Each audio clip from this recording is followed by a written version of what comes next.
తెలుగు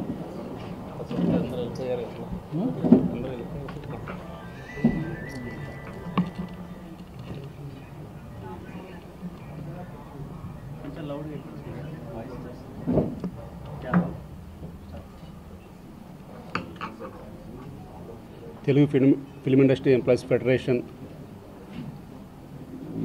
24 కార్మిక సంఘాల తరపున మేము వేతనాల పెంపు విషయంలో గత 19 రోజుల నుంచి నిరసన తెలియజేస్తున్న విషయం మీ అందరికీ కూడా తెలుసు. ఆ విషయంలో చాలా చొరవ తీసుకొని ఈరోజు ఎలాగైనా సరే అటు నిర్మాతలకి ఇటు కార్మికులకి న్యాయం జరిగే విధంగా ఈ సమస్యను పరిష్కరించాలి అని సూచించిన శ్రీ గౌరవ ముఖ్యమంత్రి వర్యులు శ్రీ రేవంత్ రెడ్డి గారికి, అలాగే సినిమాటోగ్రఫీ మంత్రి వర్యులు శ్రీ కోమటిరెడ్డి వెంకరెడ్డి గారికి, వేం నరేందర్ రెడ్డి గారికి, మా ఎఫ్డీసీ చైర్మన్ దిల్ రాజు గారికి, అలాగే కార్మిక శాఖ ప్రిన్సిపల్ సెక్రటరీ దానకిషోర్ గారికి, లేబర్ కమిషనర్ గంగాధర్ గారికి, ప్రతి ఒక్కరికి మేము ధన్యవాదాలు తెలియజేసుకుంటున్నాం. అలాగే ఈ విషయంలో మాకు ఫెడరేషన్కి ఛాంబర్కి మధ్యలో ప్రతి 3 ఇయర్స్కి ఈ వేజెస్ విషయంలో మాకు చాలా అసందిగ్ధత ఏర్పడుతూ ఉంటుంది. కానీ ఈసారి లేబర్ కమిషనర్ గారి ఆధ్వర్యంలో, ఎందుకంటే వారు కూడా ఇప్పుడున్న సినిమా పరిస్థితిని, ఇప్పుడు సినిమా ఎలా ఉంది అనేది వారు కూడా వివరించారు. అలాగే మన తెలంగాణ రాష్ట్ర ప్రభుత్వం మన తెలంగాణ రాష్ట్రాన్ని ఒక సినిమా హబ్గా చేస్తున్న తరుణంలో ఇలా 19 రోజులు కార్మికులు నిరసన తెలియజేయటం మనకు ఇబ్బందికర వాతావరణంగా ఉంటుంది. కాబట్టి అందరూ కూడా త్వరగా ఈరోజు ఈ సమస్యను పరిష్కరించమని చెప్పారు. కాబట్టి మేము ఏదైతే 30% వేతనం కావాలని చెప్పేసి గత 19 రోజుల నుంచి అడుగుతూ ఉన్నాం.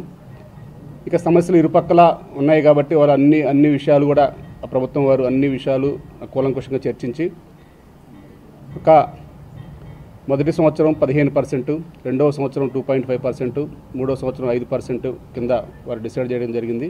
మొత్తం కూడా 22.5%, 30%కి మేము 22.5% వారు ఇస్తామని ఒప్పుకోవడం జరిగింది.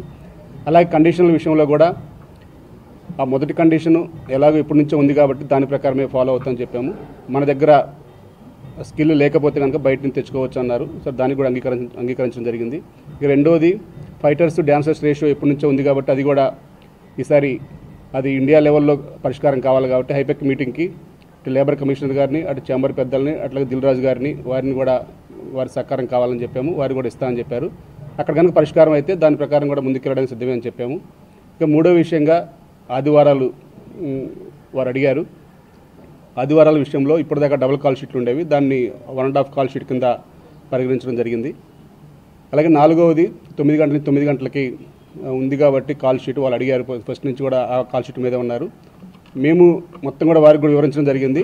99 కాల్ షీట్ ఏదైతే ఉందో దాంట్లో మొత్తం కూడా లాస్ కాకుండా ఇప్పుడు మాకు ఏదైతే 1.5 కాల్ షీట్ వచ్చేదో 99 అంటే 6 to 9 చేస్తే దాన్ని అంతా క్యాలిక్యులేషన్ చేసి ఆ సమయాన్ని ఆ వేతనాలను అంతా క్యాలిక్యులేషన్ చేసి ఇప్పుడు ఎలాగైతే వస్తుందో దానికన్నా కొంచెం బెనిఫిట్ వచ్చే విధంగానే ఒక పర్సంటేజ్ విధానం తీసుకురావడం జరిగింది 99 కాల్ షీట్ జరిగితే. అలాగే యాజ్ ఇట్ ఈజ్గా 6 to 6 కాల్ షీట్ జరిగితే 15% వేతనం పెంచడం జరిగింది.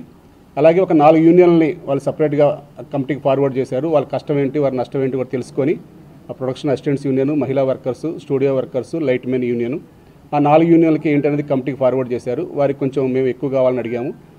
అవి కమిటీ ఇటు ఉమ్మడిగా ఛాంబర్ ద్వారా కానీ అట్లాగే ఫెడరేషన్ ద్వారా కానీ ఒక మన ఆఫీసర్ మన దానకిషోర్ గారి ఆధ్వర్యంలో ఒక గవర్నమెంట్ ఒక ప్రభుత్వ కమిటీ వేసి ఇంకా ఎవరెవరికి పెరగాలి, ఎవరెవరికి దాంట్లో ఏమైనా చిన్న చిన్న సడలింపులు ఏమైనా ఉన్నా అటువంటిది ఏమైనా ఉన్నా ఒక కండిషన్లో కానీ అటువంటి మార్పుల్లో కానీ ఏదైనా ఉన్నా కానీ పరిష్కారం చేస్తామని చెప్పారు.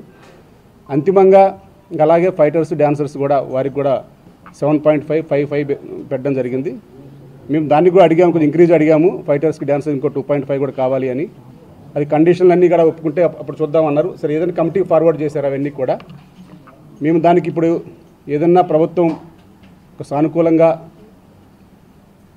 అన్ని విషయాలు కూడా కూలంకుషంగా వారు కూడా వివరించారు కాబట్టి మన తెలంగాణ రాష్ట్ర ప్రభుత్వం చేస్తున్న అభివృద్ధి పనులను కానీ అన్నిటిని కానీ మన సినిమా ఇండస్ట్రీని ఎట్లా ముందుకు తీసుకెళ్లాలో వారు చాలా చొరవ చూపుతున్నారు. కాబట్టి మా కార్మికులందరికీ కూడా కొంచెం బాధ కలిగినా ప్రతి ఒక్క కార్మికుడికి వివరించే విధంగా వారిని కూడా మేము హెల్ప్ అడిగాము. అటు నిర్మాతల్ని, అటు ఎఫ్డీసీ చైర్మన్ దిల్ రాజు గారిని, ఛాంబర్ అధ్యక్షులు భరతభూషణ్ గారిని, దామోదర్ ప్రసాద్ గారిని, ప్రసన్న కుమార్ గారు వీరందరినీ కూడా రేపు యూనియన్లో ఏదైనా చిన్న బాధ కలిగినా వారందరూ కూడా వచ్చి మన ఇండస్ట్రీ యొక్క పరిస్థితి అన్నీ కూడా వివరించాలని చెప్పేసి వారిని కూడా కోరాం. వారు కూడా సానుకూలంగా స్పందించి ఇండస్ట్రీ అంతే మనం అందరం ఒకటే, మేము ఎక్కడికి రమ్మన్నా వస్తాం, మీకు అన్ని విషయాలు తెలియజేస్తామని చెప్పారు.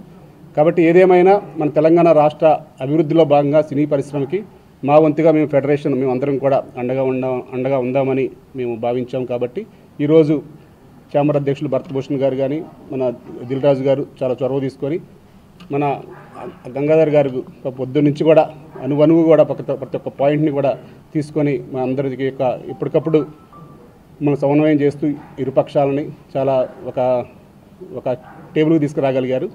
ఆ టేబుల్ రీచ్ కావడానికి మాకు కొంచెం బాధగా ఉంటుంది, ఎందుకంటే మేము ఫస్ట్ నుంచి కూడా కొట్లాడేది వేరు. కానీ ఏదేమైనా సరే రాష్ట్ర ప్రభుత్వం కూడా మన తెలంగాణ ప్రభుత్వం కార్మికులకు ఏం చేయాలి, ఎలా చేయబోతున్నామో అన్నీ కూడా వివరించారు. కాబట్టి ఎఫ్డీసీ చైర్మన్ దిల్ రాజు గారు అవన్నీ పరిగణలోకి తీసుకొని మన రాష్ట్ర ప్రభుత్వానికి మనం కూడా చేయూతగా ఉండాలనే ఉద్దేశంతోనే ఈరోజు వీటన్నిటి కూడా ఒప్పుకోవడం జరిగింది. ఇంకా ఫర్దర్గా చాలా కండిషన్లు ఇంకా కొన్ని మీటింగ్లు ఉన్నాయి. ఆ తర్వాత మీటింగ్లు అయినప్పుడు కొన్ని ఎవరైతే ఉన్నారో వారికి కూడా ఒక సయోధ్యగా చేసుకునే విధంగా మేము ముందుకెళ్తామని. కాబట్టి రేపటి నుంచి పూర్తిగా మేము విధులకి హాజరు కావడానికి అంగీకారం తెలపడమైనది. ఇక ఫర్దర్గా అయినా చిన్న సమస్యలు ఉన్నా కమిటీ దృష్టికి తీసుకెళ్ళి ఆ సమస్యలు పరిష్కరించుకుంటామని మీకు మీడియా పరంగా అందరికీ తెలియజేస్తున్నాం. Thank you.